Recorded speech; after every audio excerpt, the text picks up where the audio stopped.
हरे कृष्णा। कैसे हैं आप सभी? मुझे आशा है कि आप सब बहुत अच्छे होंगे और श्री श्री राधा माधव की कृपा आप सभी पर हमेशा बनी रहे। और आज है द्वादशी, तो सुबह पारायण तो कर लिया था जल पी के, लेकिन अभी कुछ भोग वगैरह भी बनाएंगे। और गर्मी तो आप देख सकते हैं कितनी भयंकर है। मुझे है ना पसीना बहुत ज़्यादा आता है, तो मतलब पसीना आने की वजह से क्या होता है, थोड़ा ऐसा इरिटेशन जैसा होता है ना कि जहाँ देखो वहाँ पसीना टपक रहा होता है। तो कुछ ना कुछ ऐसे कपड़ा रखना होता है, तो उससे पोंछते रहो। और बहुत ही ज़्यादा गर्मी है, लेकिन भोग के लिए तो रसोई में जाना ही पड़ेगा। आज मैंने सोचा था थोड़ा कुछ और ज़्यादा बनाने के लिए, कि थोड़े करेले रखे थे तो करेला बनाऊंगी भरमा। और कढ़ी चावल रोटी, तो इतना सब कुछ तो नहीं हो पाएगा जिस हिसाब से रसोई में हालत हो रही है गर्मी की वजह से। तो आज मैं सिर्फ कढ़ी और चावल ही बनाऊंगी। वैसे शायद कर भी लेती, लेकिन क्योंकि कल उपवास था और पानी नहीं पिया है, इसलिए भी थोड़ा ऐसा वीकनेस लग रही है। और मैं तो भूखी रहती हूँ तो भी मेरा पेट खराब हो जाता है, अगर ओवर ईटिंग हो जाए तो भी पेट खराब हो जाता है। एक्चुअली में मेरा गॉल ब्लैडर निकल चुका है पथरी की वजह से, पथरी हो गई थी उस वजह से। तो आपको ज़्यादातर लोगों को पता ही होगा कि उससे पाचन जो क्रिया है वो जो है नहीं हो पाती है, तो तकलीफ़ होती है उसकी वजह से। तो उसकी वजह से मुझे कल से बहुत परेशानी हो रही है, बहुत पेट में दर्द हो रहा है ज़्यादा। तो अभी मतलब ऐसा जलन जैसी हो रही है, तो क्या करेंगे अभी। फिर मैंने सोचा कि थोड़ा कुछ ठंडा जो होता है ना वो ले लूँ, जैसे पुदीना। तो देखती हूँ अभी, पुदीने की बोतल आती है ना, लिक्विड आता है, वो सोच रही थी कि थोड़ा सा वो पी लूँगी, तो शायद थोड़ी ठंडक मिलेगी। और पता है मैं अभी बैठे बैठे, अभी नहीं, मैं काफ़ी टाइम से सोच रही हूँ कि अभी गर्मी का ये हाल है। गर्मी तो पहले भी पड़ती थी, तो पहले इस हालत की गर्मी नहीं होती थी, सहन कर सकते थे। लेकिन अभी कितनी भयंकर गर्मी पड़ने लग गई है, और हमारा जो एनवायरनमेंट है वो कितना बदल चुका है। और मैं ये सोच रही हूँ कि आज ये हाल है, और जैसे जैसे साल गुजरेंगे वैसे वैसे क्या ये और भी बिगड़ता जाएगा। और पता नहीं क्या होगा आगे जाकर, हमारी जो आगे की जनरेशन है वो कैसे किस तरह से सरवाइव करेंगी। हालांकि ये कोई अभी से सोचने वाली बात तो नहीं है, उसमें हम क्या कर सकते हैं, लेकिन कभी कभी बैठे बैठे तो ये ख्याल आ ही जाता है। तो चलिए अभी हम कढ़ी बनाते हैं, और उसके बाद में फिर बस आज इतना ही करूँगी, इससे ज़्यादा मुझसे नहीं हो सकता, क्योंकि एनर्जी नहीं है, बहुत हाथ पैर भी काँप रहे हैं और थकान लग रही है बहुत ज़्यादा अंदर से। फिर और भी बहुत सारे काम होते हैं फिर, क्योंकि पूरी एनर्जी रसोई में झोंक दो तो फिर दूसरे काम आप निपटा नहीं सकते। शाम को जिम भी जाना होता है, फिर 2 घंटे वहाँ एक्सरसाइज भी करनी होती है, फिर उसकी भी हिम्मत नहीं रहेगी। इसीलिए थोड़ा मैनेज करते करते काम करेंगे, ताकि सारे काम सही तरह से हो जाएं।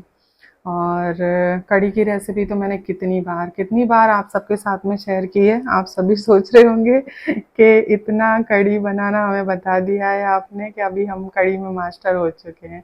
तो बड़ा बड़ा बता दूंगी, अगर कोई नए सब्सक्राइबर जुड़े होंगे तो। नहीं तो पहले वाले वीडियो आप जाकर देख सकते हैं, बहुत अच्छी मैंने उसमें रेसिपी डिटेल में शेयर की हुई है। तो इसमें तो बस थोड़ा थोड़ा मैं बता दूंगी। और हमारे घर में पकोड़े वाली कढ़ी ही सब खाते हैं, कोई भी सादा कढ़ी नहीं खाता है।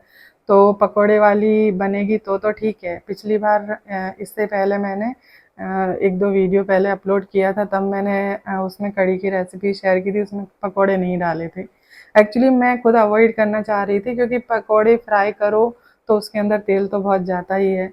तो मैंने सोचा सादा सिंपल बनाते हैं, लेकिन सादा सिंपल खा तो ली थी सबने, पर वही था कि मन से, जो मन से खाते हैं वो नहीं खाई थी। तो अभी बोला कि उस दिन जब बनाई थी तब, कि आज बना दी है, अगली बार से बिना पकोड़े वाली मत बनाना कढ़ी। तो आज फिर वही पकोड़े वाली बनाऊंगी। और हमारे यहाँ गांव में तो अलग अलग तरह से बनती है, जैसे पकोड़े वाली कढ़ी बनेगी, और फिर वो अ, झार वाली कड़ी बनती। झार मतलब बोलते हैं उसको बोलते हैं ये सेव जैसे होते हैं, उसके अंदर कुछ नहीं होता, फीके सेव होते हैं वो। तो उनको तुरंत बना के फिर बनती है। और भी बहुत तरह से कड़ी बनती है, आलू डाल के बनाते हैं बहुत, भिंडी डाल के बनाते हैं, बैगन डाल के भी बनाते हैं। लेकिन एक भी तरह की कोई भी बड़ी जो होती है ना, मूंग बड़ी जो होती है वो, उसे डाल के भी कड़ी बनाते हैं। लेकिन कोई भी उस तरह की कड़ी नहीं खाना चाहता है, सबको खानी है पकौड़े वाली कड़ी। तो एक्चुअली मेरी भी गलती है उस चीज़ में, क्योंकि मैंने शुरू से सिर्फ पकौड़े वाली ही कड़ी बनाई है। इसीलिए मतलब मैं आप सबको बहुत टाइम से ऐसा बोलना चाहती थी कि अगर आपके बच्चे छोटे छोटे हैं बहुत, और या फिर अभी बॉर्न होने वाले हैं, तो शुरू से ही उन्हें आप जो आपका फूड है, जो आपके यहाँ का जो खाना है, उससे उनको इंट्रोड्यूस ज़रूर करवाइए। अपने यहाँ का जो ट्रेडिशनल फूड है उसको उनको ज़रूर खिलाइए। तो ऐसा नहीं है, मैंने बाहर का खाना बच्चों को, जैसे पिज़्ज़ा, बर्गर, ये सब चीज़ों की कोई आदत नहीं डाली थी।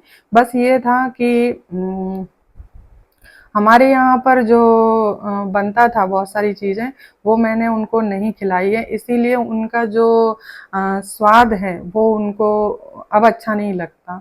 हमारे यहाँ बहुत सारी ऐसी चीज़ें बनती हैं और अच्छी भी लगती हैं, क्योंकि हमने तो बचपन में खाई थी। हमारी अम्मा अम्मा यानी मेरी दादी, वो बनाती थी, क्योंकि मेरी माताजी तो बहुत छोटी एज थी मेरी, तभी वो नहीं रही थी। तो जो कुछ हमने खाया पिया है वो अम्मा के हाथ का ही खाया है।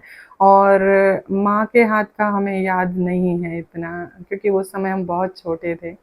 तो अम्मा बहुत तरह की चीज़ें बनाया करती थी और हम उन सब चीज़ों को खाते थे। तो हमें तो फिर भी अच्छा लगता है, लेकिन बच्चों को बहुत सारी चीज़ें जो है पता भी नहीं है और उन्हें अच्छी भी नहीं लगती। और उसके लिए मैं ही ज़िम्मेदार हूँ, क्योंकि तब मुझे इतना पता ही नहीं था कि ये सब चीज़ों का भी हमें ध्यान रखना चाहिए। तो आप लोग ऐसा मत कीजिएगा।